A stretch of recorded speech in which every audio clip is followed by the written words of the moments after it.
पा रहे होंगे यहाँ पे हम लोग जो है वो क्वेश्चन सॉल्व कर पा रहे हैं। यहाँ पे BFUHS नर्सिंग ट्यूटर का पेपर जो है वो हम लोग यहाँ पे सॉल्व करें, जो आपके अपकमिंग जो भी वैकेंसी आ रही है उन सभी के लिए यूजफुल रहेगा। तो चलिए स्टार्ट करते हैं। फर्स्ट क्वेश्चन आपके सामने है, आप पढ़िए और आंसर करना है। ओबीजी और पीडिया के एमसीक्यू हम लोग यहाँ पे सॉल्व कर रहे हैं, जैसा कि आप सभी को पता है। तो यहाँ पे फर्स्ट क्वेश्चन आपके सामने है, पढ़िए और आंसर करिए। क्या राइट आंसर यहाँ पे रहेगा? तो first one, in females the onset of puberty is first marked by menarche, thelarche, pubarche या एड्रेनार्की। आंसर करिएगा, क्या राइट आंसर यहाँ पर रहेगा कि फर्स्ट प्यूबर्टी का जो ऑनसेट होता है फीमेल के अंदर, तो स्टार्टिंग कहां से होता है ये पूछा गया है एवरीवन। तो आंसर करिएगा, क्या राइट आंसर यहाँ पर रहेगा? तो नॉर्मल फीमेल के अंदर जो प्यूबर्टी की एज है वो हम कितनी मानते हैं? आंसर करते रहिएगा आप। 8 to 13 ईयर्स हम मानते हैं, ठीक है। 8 to 13 ईयर्स हम नॉर्मल जो है वो फीमेल के अंदर प्यूबर्टी की एज मानी जाती है, ठीक है, अभी के टाइम पे। तो भैया आंसर करिएगा कि फर्स्ट ऑनसेट कौन सा होता है। तो देखिए यहाँ पे एड्रेनार्की बोला गया है, axillary hair growth, axillary hair growth. Then लिखा गया है pubarche, pubic hair growth. Thelarche लिखा हुआ है यहाँ पे, थैलार्की का मतलब होता है breast bird development, breast bird development and menarche यानी कि फर्स्ट मेंस्ट्रुअल पीरियड, ठीक है ना। अब यहाँ पे करेक्ट आंसर हमारा क्या रहेगा कि फीमेल के अंदर प्यूबर्टी का फर्स्ट ऑनसेट कौन सा होता है? तो थैलार्की सबसे पहले आता है। तो यहाँ पे करेक्ट आंसर क्या रहेगा हमारा? दैट इज थैलार्की, ठीक है। थैलार्की जो है वो यहाँ पे हमारा राइट आंसर रहेगा, जो कि प्यूबर्टी का पहला स्टेज होता है, ठीक है। थैलार्की के बाद कौन सा स्टेज होता है? तो याद रखना प्यूबार्की होता है दूसरा स्टेज। तीसरा होता है हाइट इंक्रीज, हाइट इंक्रीज होता है। चौथा जो होता है वो आपके यहाँ पे मिनार्की होता है, फर्स्ट मेंस्ट्रुअल साइकिल। और लास्ट में फिफ्थ नंबर का जो होता है दैट इज एड्रेनार्की, ठीक है ना। तो ये इसी सीक्वेंस में आप लोग याद करिएगा। और ये कौन सा सिस्टम है, आपको कभी पूछा जाए तो भी याद रखिएगा कि ये टेनर सिस्टम है। क्या सिस्टम है? टेनर सिस्टम इसका नाम होता है, ये जो सीक्वेंस बनाया गया है उसका। और ये फीमेल की प्यूबर्टी की स्टेजेस हैं जो आपको याद रखनी है। और यहाँ पे अर्ली फर्स्ट प्यूबर्टी की स्टेज कौन सी है? तो थैलार्की, ब्रेस्ट बर्ड डेवलपमेंट, ठीक है। नेक्स्ट आगे बढ़ते हैं अगले एमसीक्यू की तरफ। अगला एमसीक्यू आपके सामने है कि a 2-year-old child in Brian traction for fractured femur which is not part of care. Place child in a supine position. B, supine with leg flexed less than 90 degree. C, ensure sacrum rest on mattress. D, use foot plate to keep strap away from ankle. Answer करिएगा। Not लिखा हुआ इस बात का ध्यान रखिएगा। क्या correct answer यहाँ पर रहने वाला है? एवरीवन, सभी बच्चे आंसर करेंगे। क्लास को एक बार शेयर करना है और साथ में आंसर्स भी करना है। आंसर करिए, क्या राइट आंसर रहेगा?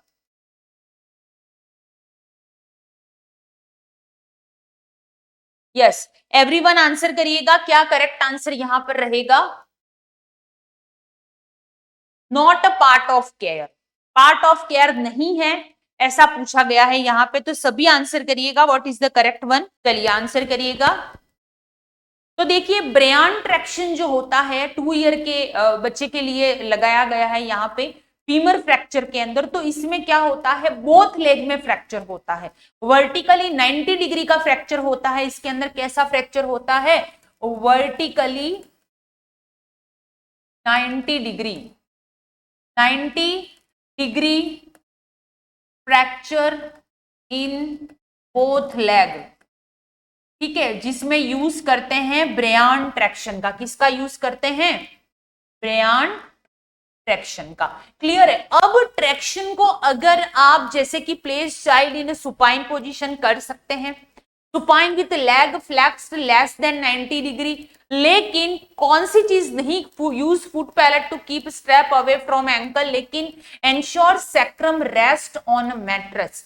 तो देखिए हमेशा ट्रैक्शन को इफेक्टिव बनाने के लिए अगर आप यहां पे बोला गया है कि सैक्रम वाला जो पार्ट है, एक तो फ्रैक्चर है, फीमर फ्रैक्चर है, बोथ लेग में वर्टिकली 90 डिग्री फ्रैक्चर है, और अगर आपने उसको मैट्रेस के ऊपर सैक्रम को रखा और फिर उसको रेस्ट करने के लिए कहा, तो वो ट्रैक्शन इफेक्टिव नहीं होगा।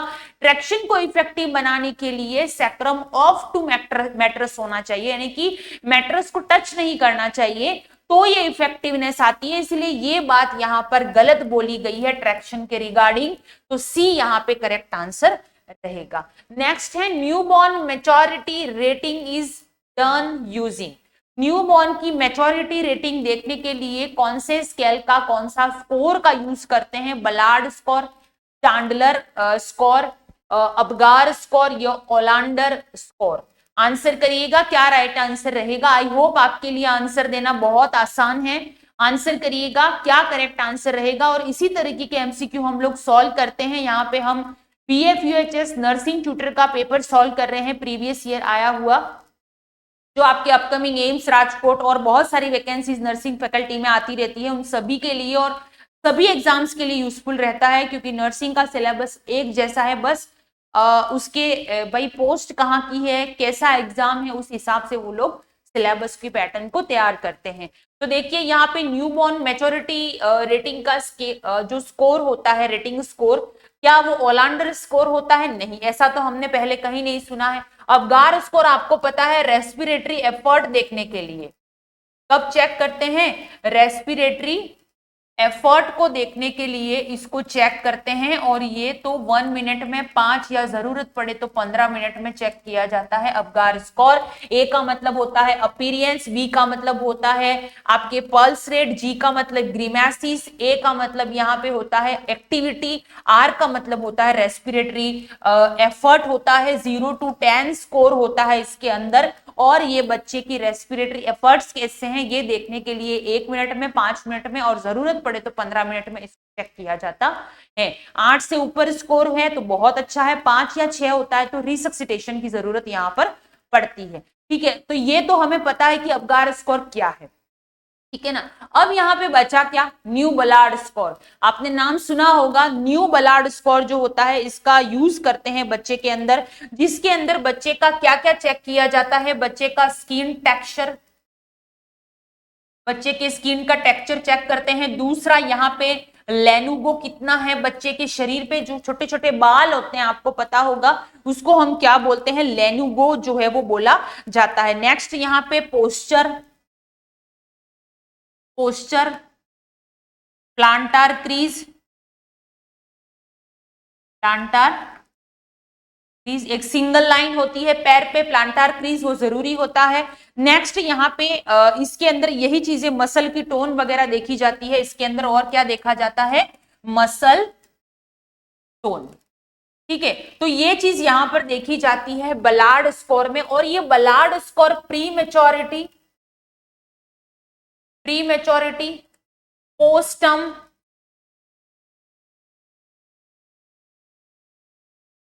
पोस्टम को भी देखने के लिए इसका यूज में भी देखा जाता है। तो यहाँ पे ए जो है वो आपका करेक्ट आंसर रहेगा कि न्यू बलार्ड स्कोर है वो देखा जाता है किसके लिए? न्यू बॉर्न मैच्योरिटी कितनी हुई है इसके लिए ये स्केल जो है वो देखा जाता है। तो सभी लोग आप आंसर जरूर करिएगा और क्लास को जो है वो ज्यादा से ज्यादा शेयर कीजिएगा ताकि और भी बच्चे जो है वो कनेक्ट हो जाए। और कुछ बच्चे जो है वो आंसर करते हैं लेकिन कुछ बच्चे आंसर नहीं करते हैं। कोशिश कीजिए कि आप सभी जो है वो इसका आंसर करें, ठीक है ना। तो यहाँ पे नेक्स्ट आगे बढ़ते हैं, ए करेक्ट आंसर रहेगा यहाँ पे।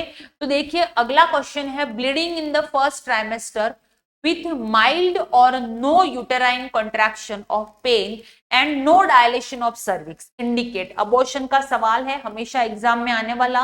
ए ऑप्शन है यहाँ पे inevitable abortion, B threatened abortion, C missed abortion या डी कंप्लीट अबॉर्शन। आंसर करिएगा क्या राइट आंसर यहाँ पे रहेगा? 24 वीक के पहले अगर कोई बच्चा जो है वो अबॉर्ट हो जाता है, हो सकता है कोई क्रोमोसोमल एबनॉर्मेलिटी हो सकती है, अनवांटेड प्रेगनेंसी हो सकती है, कॉन्ट्रासेप्टिव फेलियर हो सकता है, कोई भी रीजन होता है, और अगर 24 वीक के पहले अगर बच्चा जो है वो यानी कि जो प्रोडक्ट है वो यूट्रस से एक्सपेल्ड आउट हो जाए, या यूट्रस में ही जो है वो उसकी डेथ हो जाए, तो उसको हम एबॉर्शन के नाम से जानते हैं, ठीक है ना। तो यहाँ पे और ये एबॉर्शन जो होता है लीगली भी आप करा सकते हो हॉस्पिटल के अंदर, लेकिन लीगली सारी चीजें होनी चाहिए, प्लस प्रॉपर गायनेकोलॉजिस्ट या जो भी है उनके उनके अंडर में ये एबॉर्शन जो है वो किया जाता है। तो यहाँ पे एबॉर्शन के टाइप के बारे में आपको पूछा गया है। स्पॉन्टेनियस एबॉर्शन के सारे टाइप हैं ये। तो स्पॉन्टेनियस एबॉर्शन में पहला होता है इनएविएटेबल एबॉर्शन, दूसरा थ्रेटेंड एबॉर्शन, तीसरा मिस्ड एबॉर्शन या डी है कंप्लीट एबॉर्शन। आंसर करिएगा क्या राइट आंसर यहां पर रहेगा, सभी आंसर करिएगा। पहला है इनएविएटेबल एबॉर्शन। इस इनएविएटेबल एबॉर्शन में क्या ऐसा होता है कि ब्लीडिंग होती है फर्स्ट ट्राइमेस्टर विद माइल्ड और नो यूट्राइन कॉन्ट्रैक्शन, पेन और no dilation of the cervix indicate. तो ऐसा नहीं होता है, इनएविएटेबल एबॉर्शन होता है यानी कि बच्चा जो है वो यानी कि जो प्रोडक्ट है वो अंदर ही मिस कैरेज हो जाता है, अबॉर्ट हो जाता है, उसके बाद में कुछ बाहर आता है, कुछ अंदर ही रहता है, उसके बाद में डीएनसी वगैरह करके हमें वो बाहर निकालना पड़ता है, अदरवाइज इन्फेक्शन होता है।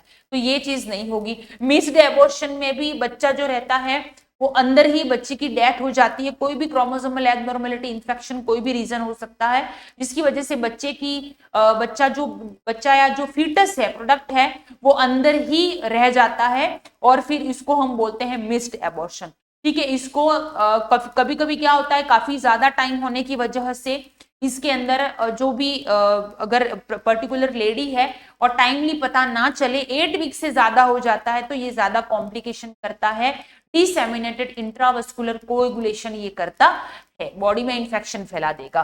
तो ये भी नहीं होगा। कंप्लीट एबॉर्शन यानी कि जो भी प्रोडक्ट है कंप्लीटली बाहर आ चुका है, सर्विक्स भी ओपन है, उसको बोलते हैं कंप्लीट एबॉर्शन। तो ये भी नहीं होगा। यहाँ पे हमारा होता है threatened abortion.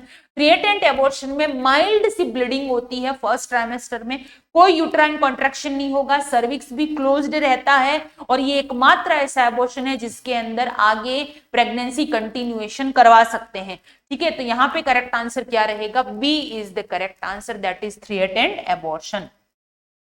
Next, PFUHS nursing tutor का यहाँ पे हम लोग एमसीक्यू क्रैश कोर्स जो है वो अवेलेबल है।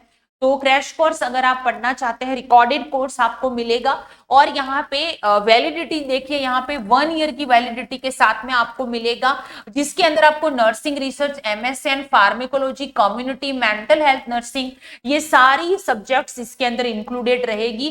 और इस रिकॉर्डेड कोर्स, ये रिकॉर्डेड कोर्स जो रहता है वो आपको बीएफयूएचएस यानी कि बीएफयूएचएस में जो नर्सिंग ट्यूटर के लिए वैकेंसी आ रखी है, एम्स राजकोट के लिए अपकमिंग वैकेंसीज, और कोई भी सेंट्रल गवर्नमेंट के अंदर अगर नर्सिंग फैकल्टी की अगर आप इच्छा रखते हैं वहां पे जाने का, तो ये कोर्स जो है वो आपके लिए यूजफुल रहने वाला है।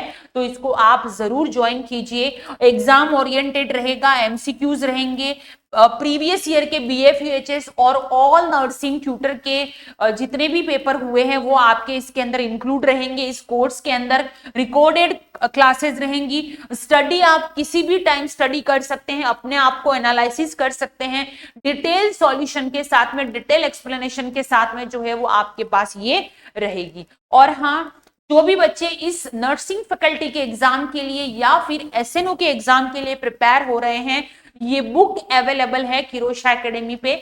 तो आप ये बुक जो है अगर आप इसको लेना चाहते हैं तो आप हमारे इसी नंबर पे कांटेक्ट करिएगा, बुक आपके घर तक पहुंच जाएगी। इसमें एम्स के एक्सपर्ट के द्वारा इसको डिजाइन किया गया है, जो ऑलरेडी ट्यूटर वगैरह में सेलेक्ट हो चुके हैं, और इसमें 1000 प्लस एमसीक्यूज हैं, प्रीवियस ईयर के पेपर्स भी आपको मिलेंगे इसके अंदर, और यहाँ पे हाई यील्ड टॉपिक वाइज सारी चीजें यहाँ पर मिलेंगी आपको। तो ये बुक अगर आप लेना चाहते हैं तो भी आप इस नंबर पे ही हमें कांटेक्ट करिएगा, तो बुक जो है वो आपके घर तक पहुंच जाएगी। तो आई होप आप अपनी प्रिपरेशन देखिए, जिसको सिलेक्शन लेना होता है, जिसको रियल में लगता है कि नहीं मुझे प्रिपरेशन करनी चाहिए, वो अपनी प्रिपरेशन कैसे भी कर लेता है और कैसे भी स्टार्ट कर लेता है, ठीक है। और हम इंटरव्यू से पहले इंटरव्यू भी करवाते हैं, मॉक इंटरव्यू, तो उसके लिए भी अपने आप को आप प्रिपेयर रखिएगा। और किरोशा एकेडमी पे मॉक इंटरव्यू भी होता है, हमारे एक्सपर्ट जो ऑलरेडी ट्यूटर वगैरह में सिलेक्शन ले चुके हैं। ठीक है, तो चलिए नेक्स्ट क्वेश्चन है, what is the common cause of senile vaginitis?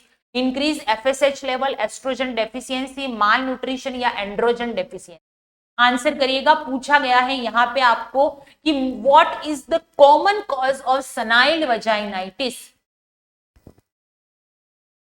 Senile age related vaginitis जो होता है, इंफेक्शन इन द वजाइना, जिसकी वजह से डिस्पैरेन्यूआ देखने को मिलता है, पेनफुल सेक्सुअल इंटरकॉर्स, इचिंग होती है, बर्निंग सेंसेशन होता है, ये सारी चीजें देखने को मिलती है और इसको ट्रीट करना जरूरी होता है। ट्रीटमेंट कैसे करेंगे वो भी बताऊंगी, पहले आप आंसर करिएगा क्या राइट आंसर यहाँ पे रहेगा। ठीक है, तो देखिए एफएसएच लेवल इंक्रीज नहीं, देखिए पोस्ट मिनोपोजल वुमन, पोस्ट मिनोपोजल, पोस्ट मिनोपोजल क्या होता है? एस्ट्रोजन की डेफिशिएंसी होती है, आप सभी को पता है। तो एस्ट्रोजन की डेफिशिएंसी होने की वजह से ये इंफेक्शन देखने को मिलता है फीमेल के अंदर, जिसमें बर्निंग होती है, डिस्पैरेन्यूआ होता है, जलन होती है, इचिंग होती है, ये सारी चीजें देखने को मिलती है। इसका ट्रीट कैसे करोगे? एस्ट्रोजन थेरेपी देकर। ठीक है, लोकल एस्ट्रोजन का भी यूज कर सकते हैं आप, एस्ट्रोजन रिप्लेसमेंट थेरेपी यूज करके ही इसका ट्रीटमेंट पॉसिबल होता है। क्लियर है? तो ये याद रखिएगा, बिकॉज क्या होता है, जब तक एस्ट्रोजन आपकी बॉडी में लेवल बराबर रहता है तब तक ये वजाइनल म्यूकोजा को थिक रखता है। ठीक है, तो इसकी वजह से कोई भी इंफेक्शन, किसी भी तरह का कोई जो है वो अंदर एंटर नहीं करता और इंफेक्शन कॉज नहीं करता। लेकिन यहाँ पर क्या होता है कि पोस्ट मेनोपॉजल वुमन में एस्ट्रोजन की डेफिशिएंसी हो जाती है, जिसकी वजह से ये चीज देखने को मिलती है। तो यहाँ पे बी जो है वो आपका करेक्ट आंसर रहेगा, एस्ट्रोजन डेफिशिएंसी। नेक्स्ट है, when the menstrual bleeding is very less and lasts for less than 2 days is termed as, term पूछी गई है मेंस्ट्रुअल साइकिल से रिलेटेड, आंसर करिएगा ओलिगोमेनोरिया, एमेनोरिया, हाइपोमेनोरिया या फिर डिसमेनोरिया। मेंस्ट्रुअल साइकिल में ब्लीडिंग, मेंस्ट्रुअल साइकिल आपको पता है मोस्टली 4 to 5 डेज वुमेन्स के अंदर चलता है। ठीक है, उसकी स्टेजेस की अगर मैं बात करूं मेंस्ट्रुअल साइकिल की,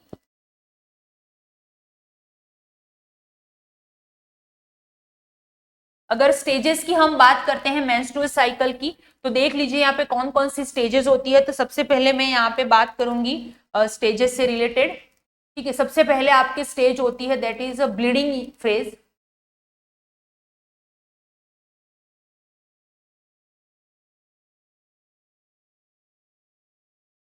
ब्लीडिंग फेज या फिर मेंस्ट्रुअल फेज भी आप बोल सकते हो। सेकंड फेज होती है प्रोलीफरेटिव,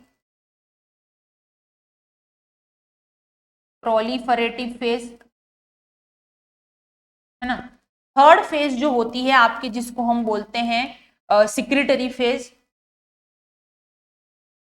या किसी किसी में ओवुलेटरी फेज भी बोलते हैं, ओवुलेटरी फेज। और चौथे नंबर की जो होती है that is called secretory phase,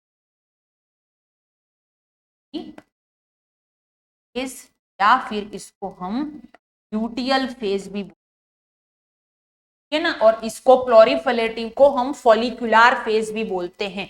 clear है? अब ब्लीडिंग फेज जो होती है वो आपको पता, ब्लीडिंग या मेंस्ट्रुअल फेज भी इसको आप बोल सकते हो। ठीक है, ब्लीडिंग फेज या फिर मेंस्ट्रुअल फेज भी इसी को बोल सकते हो, मेंस्ट्रुअल फेज, जिसमें क्या होता है, ब्लीडिंग होती है। इसका मतलब एस्ट्रोजन, प्रोजेस्टेरोन, जितने भी हॉर्मोन्स होते हैं वो क्या हो जाते हैं, जीरो लेवल पर आ जाते हैं इसके अंदर ब्लीडिंग फेज में, और ये चलता है 1 to 4 या 1 to 5 days. Next proliferative phase होता है, इसमें हार्मोन का लेवल एस्ट्रोजन, प्रोजेस्टेरोन धीरे धीरे से वापस हाई होना शुरू होते हैं, 0 से लगाकर 1 2 3 4 जस्ट लाइक दैट। तो ऐसे हाई होना स्टार्ट होते हैं। इसका मतलब यहां पर क्या हो रहा है, यूट्रस बिकम प्रिपेयर। अगर प्रेगनेंसी कंसीव होती है तो आगे यूट्रस को प्रिपेयर करना जरूरी होता है। ठीक है, तो यूट्रस को प्रिपेयर कौन करता है, oestrogen and progesterone. Same time पे जब यूट्रस प्रिपेयर होता है उसी टाइम पे ओवेरी भी प्रिपेयर होती है। कैसे, फॉलिकल बनाना शुरू कर देती है, यानी कि एग बनाना जो है, फॉलिकल जो होते हैं ओवा बनाना शुरू कर देती है। ठीक है, तो ये दोनों प्रोसेस साथ में चलते हैं, इसीलिए प्रोलीफरेटिव फेज का नाम, दूसरा नाम हम फॉलिक्यूलर फेज भी बोलते हैं, फॉलिक्यूलर फेज।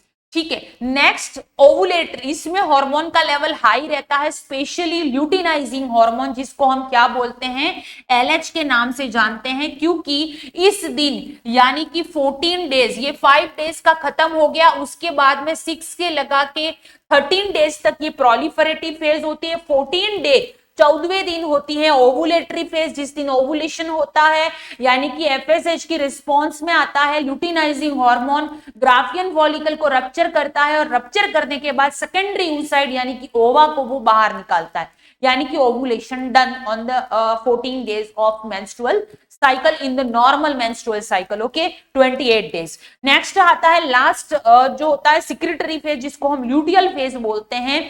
इस टाइम पे क्या होता है, ग्राफियन फॉलिकल फॉर्म होता है।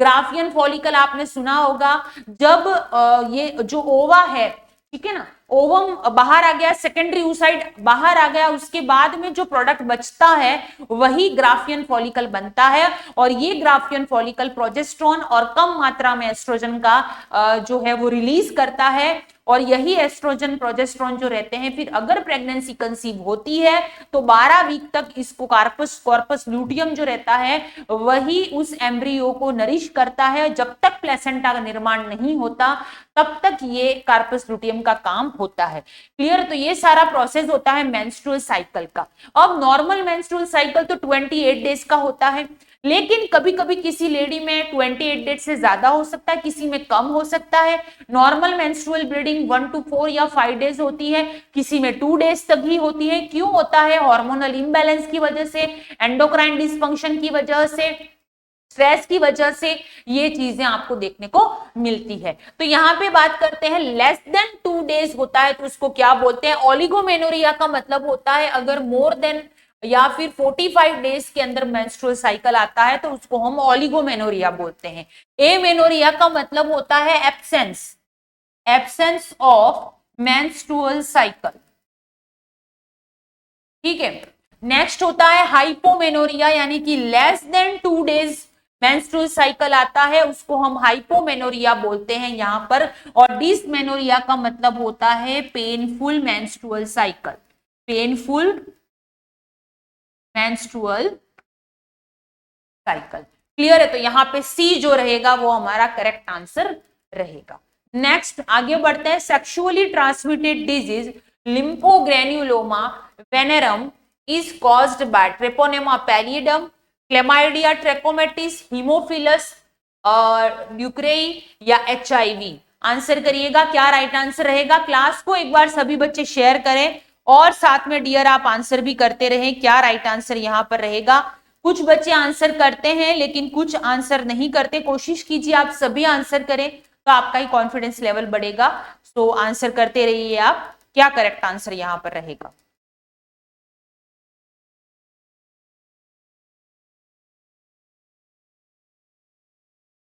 चलिए आंसर करिए, क्या राइट आंसर रहेगा यहाँ पे? What is the correct one? तो देखिए यहाँ पे लिम्फोग्रेन्युलोमा वेनेरम ये एक सेक्सुअली ट्रांसमिटेड डिजीज यानी कि एसटीडी होता है। इनिशियली ये स्मॉल लीजन के रूप में होता है। अगर इसको ट्रीट नहीं किया गया तो धीरे धीरे इसके कॉम्प्लिकेशन जो है वो बढ़ते जाते हैं। ट्रीटमेंट में हम इसको यूज करते हैं एंटीबायोटिक्स, डॉक्सीसाइक्लिन वगैरह इसके ट्रीटमेंट में यूज करते हैं। तो ये इसका ट्रीटमेंट बेस्ड रहता है। और यहाँ पे किस वजह से होता है? तो क्लेमाइडिया ट्रैकोमेटिस की वजह से ये कॉज होता है, जो कि एक सेक्सुअली ट्रांसमिटेड डिजीज। बाकी एचआईवी, हीमोफिलस नहीं होता है। ट्रेपोनेमा पैलिडम भी यहाँ पे सिफिलिस का कॉजेटिव ऑर्गेनिज्म है। तो यहाँ पे याद रखिएगा ट्रीटमेंट बहुत इंपॉर्टेंट है। एंटीबायोटिक का यूज करते हैं। एंटीबायोटिक, स्मॉल लीजन होता है, धीरे धीरे ये लीजन जो होता है वो बड़ा होता जाता है अगर अनट्रीटेबल रहा तो। अगेन बीएफयूएचएस नर्सिंग ट्यूटर की test series based on old paper available है। कोर्स मैंने कोर्स के बारे में आपको बता दिया। अब टेस्ट सीरीज अवेलेबल है और ये किसी भी ट्यूटर के एग्जाम के लिए, आप कोई भी सेंट्रल गवर्नमेंट के ट्यूटर का एग्जाम दे रहे हो तो ये यूजफुल ही रहेगा आपको, क्योंकि सिलेबस ऑलमोस्ट सेम रहता है।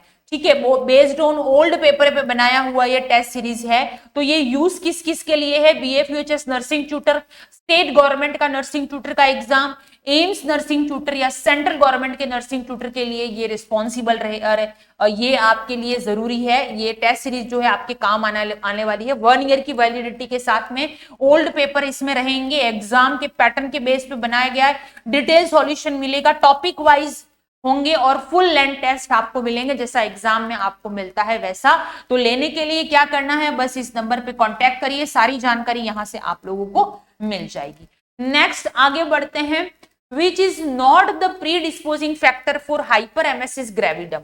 आंसर करिएगा। हाइपर एमेसिस ग्रेविडम के बारे में आप लोग ऑलरेडी जानते हैं, एक्सेसिव वॉमिटिंग होना प्रेगनेंसी के टाइम पे, प्रोजेस्टेरोन हार्मोन या HCG हार्मोन के रिफ्लेक्स में ये होता है। और मोस्टली इसमें क्या होता है कि डिहाइड्रेशन, इलेक्ट्रोलाइट इम्बैलेंस वगैरह देखने को मिलता है, क्योंकि रेगुलर अगर वॉमिटिंग हो रही है तो ये चीजें देखने को मिलती हैं। वैसे तो इसको डाइट से या कार्ब्स, अर्ली मॉर्निंग कार्ब्स लो, कार्बोहाइड्रेट, तो इससे ठीक हो जाता है। लेकिन अगर नहीं, अनट्रीटेबल रहता है उससे भी, तो फिर मेडिसिन पे जाना पड़ता है। ठीक है, तो यहाँ पे देख लीजिए, what which is not a predisposing factor for hyperemesis gravidarum, multiple pregnancy. बिल्कुल होता है मल्टीपल प्रेगनेंसी। यहाँ पे नॉट पूछा गया, प्राइमी पैरा भी होता है, अगर पहली बार मदर बनी है तो भी हो सकता है। हार्मोनल इम्बैलेंस फर्स्ट ट्राइमेस्टर में ऑफकोर्स सबसे ज्यादा होता है, लेकिन माल न्यूट्रिशन इसके कारण हो सकता है, यानी कि हाइपर एमेसिस ग्रेविडम की वजह से कॉज हो सकता है कि माल नरिशमेंट हो। क्यों? क्योंकि इलेक्ट्रोलाइट लॉस हो जाते हैं, वॉमिटिंग हो रही है, एक्सेसिव डिहाइड्रेशन होता है, न्यूट्रिशन इम्बैलेंस हो जाता है, तो ये माल नरिशमेंट, बाकी प्री डिस्पोजिंग फैक्टर ये नहीं होता है। इसीलिए यहाँ पे सी करेक्ट आंसर हमारा। नेक्स्ट है, use of Salter scale in community setting is to measure. Salter scale आपको पता है, हॉस्पिटल में वेइंग मशीन हम लोग देखते हैं जिसपे बच्चे को लटा के वेट चेक करते हैं, ताकि माल नरिश तो नहीं है बच्चे का, एज के हिसाब से वेट है या नहीं ये चेक किया जाता है। तो यहाँ पे यही चीज है कि साल्टर इन कम्युनिटीज के अंदर साल्टर स्केल का यूज करते हैं, जो कि बच्चे का वेट चेक करने के लिए यूज करते हैं, वेट, बाकी हाइट के लिए नहीं करते हैं, माल नरिशमेंट के लिए भी नहीं करते हैं, वेट चेक करने के लिए साल्टर, क्योंकि फील्ड के लिए इधर उधर जाना इजी होता है, इस वजह से इसका यूज करते हैं। मिड आर्म सरकमफेरेंस बच्चे का न्यूट्रिशन चेक करने के लिए यूज करते हैं। शाकी टैप का इसमें यूज किया जाता है। क्या यूज करते हैं? शाकी टैप का इस्तेमाल जो है वो यहां पर किया जाता है। क्लियर है? तो आपको समझ में आ गया होगा यहाँ पे क्या चीज हम लोग बता रहे हैं। ए करेक्ट आंसर यहां पर रहेगा। नेक्स्ट है, which of the following should the nurse expect to note as a frequent complication for a child with a congenital heart defect। यानी कि कंजेनेटल हार्ट डिफेक्ट जो बच्चे के अंदर होता है, यानी कि कंजेनेटल हार्ट डिफेक्ट में बच्चे के अंदर tetralogy of cyanotic, A cyanotic, दो तरीके से होते हैं। ठीक है, आपको पता है ये चीज। साइनोटिक हार्ट डिजीज के अंदर आपको टेट्रोलॉजी ऑफ फैलेट हो गया, transposition of great artery, truncus arteriosus, tricuspid atresia देखने को मिलता है। ए साइनोटिक हार्ट डिजीज में एओटिक स्टेनोसिस होता है, उसके बाद आपके पैटर्न डक्टस आर्टरियोसिस देखने को मिलता है। ये सारी चीजें VSD वगैरह उसके अंदर देखने को मिलता है। तो यहाँ पे पूछा ये गया है कि which of the should the nurse expect as not frequent complication, कौन सा होता है अगर किसी बच्चे में इस तरह की ए साइनोटिक या साइनोटिक कंजेनेटल हार्ट डिजीज है, तो कौन सा इंफेक्शन सबसे ज्यादा देखने को मिलता है? Recurrent chest infection, bleeding tendency, frequent vomiting and diarrhoea, scissor disorder. चलिए आंसर करेंगे कि सीजर आएंगे क्या बच्चे को रेगुलरली? ऐसा होता है कंजेनेटल? नहीं।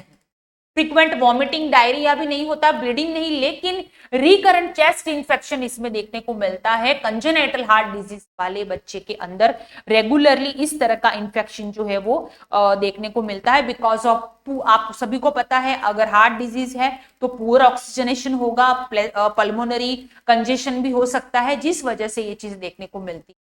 किस वजह से देखने को मिलती है? Poor oxygen saturation, pulmonary congestion, इसकी वजह से ये चीज देखने को मिल सकती है। रिकरेंट, क्योंकि ऐसा होगा तो रिकरेंट इन्फेक्शन जो रहेगा वो लगातार बना रहता है, जिसकी वजह से ये देखने को मिलती है। So thank you very much. I hope आपको क्लास अच्छी लग रही होगी, तो क्लास को ज्यादा से ज्यादा शेयर कीजिए। इसी तरह की प्रीवियस ईयर के पेपर के बेस्ड पे कोर्स और टेस्ट सीरीज अवेलेबल है किरोशा एकेडमी की ऐप पर, तो जाइए और अपनी पढ़ाई को शुरू कर दीजिए, क्योंकि एग्जाम तो ऑन टाइम हो ही जाएगा, क्योंकि उनको फर्स्ट बैच स्टार्ट करना है, जैसा कि आपको पता है राजकोट का, तो वो भी आपके हो जाएगा। सो जुड़े रहिए किरोशा एकेडमी के साथ में। टिल इंटरव्यू टिल सिलेक्शन किरोशा एकेडमी आपके साथ में है। Thank you very much.